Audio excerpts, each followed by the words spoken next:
მოგესალმებით ეთერშია სტასოტევის საინფორმაციო გამოშვება დღის მთავარ სიახლეებს მარიამ ელიევა გაგაცნობთ. საქართველოს პრემიერ-მინისტრი ირაკლი ყობახიძის განცხადებით სახელმწიფო საწარმოებში ოპტიმიზაციის შედეგად ჯამურად 700 მილიონ ლარზე მეტი დაიზოგა. როგორც მან მთავრობის ხდომაზე განაცხადა, დაზოგილი თანხა კვლავ შესაბამისი სახელმწიფო საწარმოების რესურსების გაძლიერებას მოხმარდება.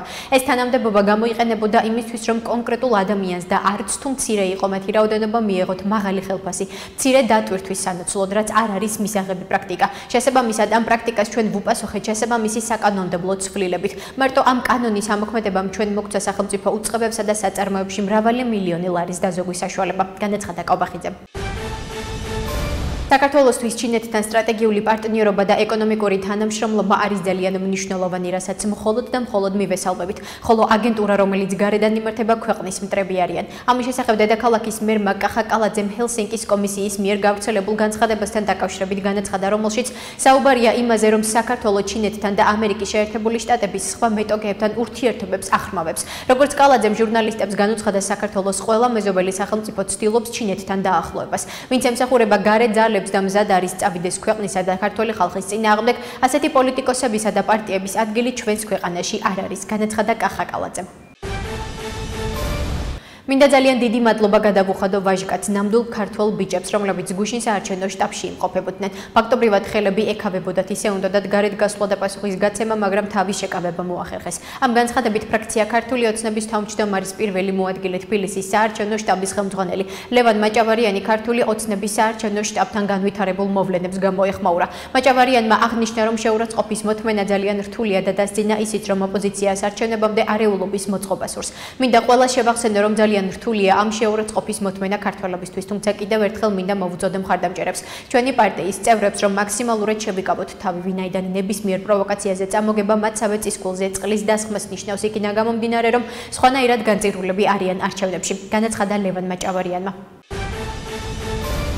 ევროკომისია მსოფლიო მართლმსაჯულების პროექტის კანონის უზენაესობის გამოკვლევის ფარგლებში კორუფციის არარსებობის ინდექსს აქვეყნებს, რომლის მიხედვითაც საქართველომ შეფასების 100%-იანი სისტემით 77% მიიღო, მსოფლიოში 35 ადგილზე გავიდა და ევროპის საუკეთესო 20-ში მოხვდა. ამის შესახებ ინფორმაციას ქართული ოცნება ავრცელებს. მათივე ცნობით, კორუფციის არარსებობით საქართველო უსწრებს ევროკავშირის წევრობის ყველა კანდიდატ ქვეყანას, ევროკავშირის და ნატოს წევრ 14 სახელმწიფოს. ევროპაში კორუფციის სიმცირით დანია, ნორვეგია და შვედეთი ლიდერობს.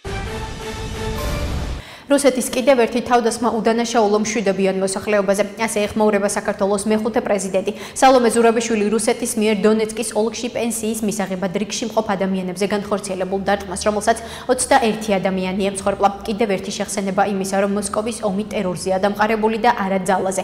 კაცობრიობის წინააღმდეგ განხორციელებული ყოველი დარტყმა მშვიდობის წინააღმდეგ დარტყმას წარმოადგენს, წერს სალომე ზურაბიშვილი X-ზე. შეგახსენებთ, რუსულმა ძალებმა დონეცკის ოლქში საავიაციო ბომბი ჩამოაგდეს. ძლიერი საქართველოს ერთ-ერთ ლიდერ ალეკო ელისაშვილის ინფორმაციით, ვაკეში სპორტის აკადემია აღარ აშენდება. როგორც ელისაშვილმა ბრიფინგზე განმარტა, არსებული პროექტის ნაცვლად, რომელიც ფიზკულტურის ინსტიტუტის აღდგენას გულისხმობდა, 230 მეტრიანი და 70 სართულიანი ცათამბჯენის აშენება იგეგმება. ალეკო ელისაშვილის განცხადებით, 4 ოქტომბრის შემდეგ, როდესაც მერის თანამდებობას არა კახი კალაძე, არამედ ძლიერი საქართველოს კანდიდატი ირაკლი კუპრაძე დაიკავებს, ცათამბჯენის მშენებლობის პროექტი არ განხორციელდება. ყველა ვაკელმა მაინც იცის ამ ადგილას რა ჯოჯოხეთი ხდება ხოლმე პიკის საათებში, ასეთი პროექტი შეითანხმა კალაძემ, თუმცა პროექტის შეთანხმება არ ნიშნავს აშენებას. 4 ოქტომბრის შემდეგ, როდესაც გამოვაგდებთ კალაძეს თავისი კაბინეტიდან და იმ კაბინეტში შევა ირაკლი კუპრაძე, ეს პროექტი არ აშენდება და აქ დაბრუნდება სპორტის აკადემია. ამის პირობას ვიძლევით ყველა თბილისელის წინაშე, განაცხადა ალეკო ელისაშვილმა. კარგი საუბარი მქონდა ევროპის საკითხებში გერმანიის სახელმწიფო მინისტრ გიუნტერ კრიხბაუმთან. დიდი შეშფოთება გამოხატა საქართველოს მიმართულებასთან დაკავშირებით. ამის შესახებ საქართველოში გერმანიის ელჩი პეტერ ფიშერი X-ზე წერს. მისი განცხადებით, ევროპის საკითხებში გერმანიის სახელმწიფო მინისტრმა მის მიმართ, როგორც ელჩის მიმართ გერმანიის მთავრობის სრული მხარდაჭერა გამოხატა. რა თქმა უნდა, გერმანია უარყოფს პოლიტიკურ ძალადობას. ეს საჯაროდ განვაცხადეს საქართველოში საპირისპიროს მტკიცება არასწორია, წერს დიპლომატი. საქართველოს მეხუთე პრეზიდენტი სალომე ზურაბიშვილი აცხადებს, რომ არ ეთანხმება ოპოზიციურ პარტიებს, რომელთაც 4 ოქტომბრის თვითმმართველობის არჩევნებში მონაწილეობა გადაწყვეტეს. ზურაბიშვილის თქმით, 4 ოქტომბერს არა არჩევნები, არამედ არჩევნების სიმულაცია, რაც შემოგდებული თემა იყო. მანამდე სალომე ზურაბიშვილს წამყვანმა ჰკითხა, იქნება თუ არა 4 ოქტომბერს დაგეგმილ აქციაზე, რაზეც ზურაბიშვილმა თქვა, რომ იქნება ყველგან სადაც არის ერთობა, თუმცა არ ეთანხმება გარკვეულ სიტყვებს. მე ვიქნები ყველგან სადაც იქნება ყველა და ერთობა, შეიძლება მე რაღაც სიტყვებს არ ვემხრობოდე, რადგან არ უნდა მივცეთ ხელისუფლებას არანაირი საბაბი იმისთვის, რომ თავისი დესტაბილიზაციისთვის სცენარები დაატრიალოს, განაცხადა მან.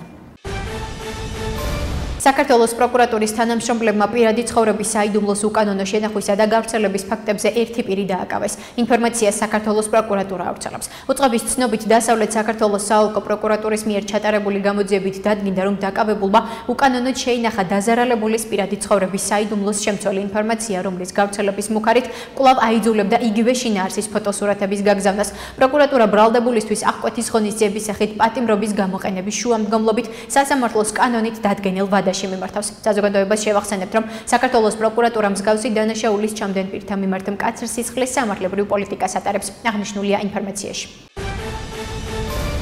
სამგორის რაიონში მიხეილ გახოკიძის ქუჩის მასშტაბური რეაბილიტაცია დასრულდა. პროექტის ფარგლებში 3100 გრძივ მეტრზე სრულად განახლდა მიწისქვეშა კომუნიკაციების, წყალმომარაგების, წყალარინებისა და გაზმომარაგების ქსელები. ასევე მოეწყო სანიაღვრე სისტემა და საჰაერო ელექტროგადამცემი ხაზები მიწისქვეშა კაბელ არხებში განთავსდა. დასრულებულ სამუშაოებს თბილისის მერი კახაკალაძე, ვიცე-მერი გიორგი ტყემალაძესთან ერთად გაეცნო. პროექტის ფარგლებში გახოკიძის ქუჩაზე მოეწყო გარეგანათების ახალი სისტემა და დამონტაჟდა ენერგოეფექტური LED სანათები. დაიგო ასფალტის საფარი, მოიწყო ტროტუარი, დაიხაზა საბალი ნაწილი, ზებრა გადასასვლელები და დამონტაჟდა ხელოვნურ ინტელექტზე დაფუძნებული ჭკვიანი შუქნიშნები. ასევე ქუჩაზე არსებული ინფრასტრუქტურა ადაპტირდა განსაკუთრებული საჭიროების მქონე პირებისთვის.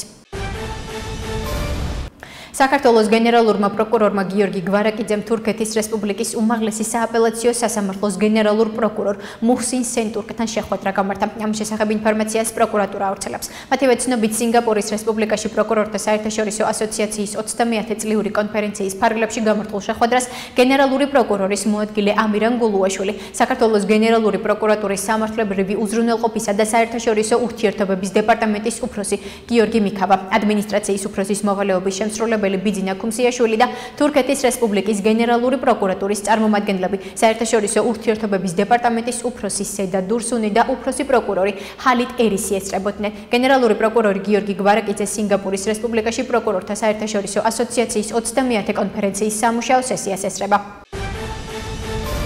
ახლა კი გაგაცნობთ უცხოეთის სიახლეებს. ეჭვგარეშეა, რომ ეს პროვოკაცია შეუდარებლად უფრო საშიშია ვიდრე წინა პროვოკაციები. ამ შესახებ პოლონეთის პრემიერ-მინისტრმა დონალდ ტუსკმა პარლამენტში დეპუტატებთან საუბრისას განაცხადა. მისი თქმით, პოლონეთმა მოითხოვა ნატოს ხელშეკრულების მეოთხე მუხლის ამოქმედება, რომელიც წევრ ქვეყნებს საშუალებას აძლევს საკითხი ალიანსის გადაწყვეტილების მიღებ მთავარ ორგანოში. ჩრდილო ატლანტიკურ საბჭოში დააყენონ, რის შემდეგაც გაიმართება კონსულტაციები იმის დასადგენად, დაემუქრა თუ არა წევრი ქვეყნის ტერიტორიულ მთლიანობას საფრთხე. ტუსკის თქმით, ის ამ კონსულტაციების დროს უფრო მეტ მხარდაჭერას ელის. დღეს რუსული დრონებით პოლონეთისა და ევროპის საჰაერო სივრცის უპრეცედენტო დარღვევა ვიხილეთ. ასე ეხმაურება ევროკომისიის პრეზიდენტი ურსულა ფონ დერ ლაიენი რუსეთის მიერ პოლონეთის საჰაერო სივრცის დრონებით დარღვევას. დღეს 10-ზე მეტი რუსული დრონით პოლონეთისა და ევროპის საჰაერო სივრცის წინ დაუხედავი და უპრეცედენტო დარღვევა ვიხილეთ. ევროპა პოლონეთს სრულ სოლიდარობას უცხადებს, განაცხადა ურსულა ფონ დერ ლაიენმა ევროპარლამენტში სიტყვით გამოსვლისას. მისი თქმით, გზავნილი ნათელია და ევროპის პასუხიც ნათელი უნდა იყოს.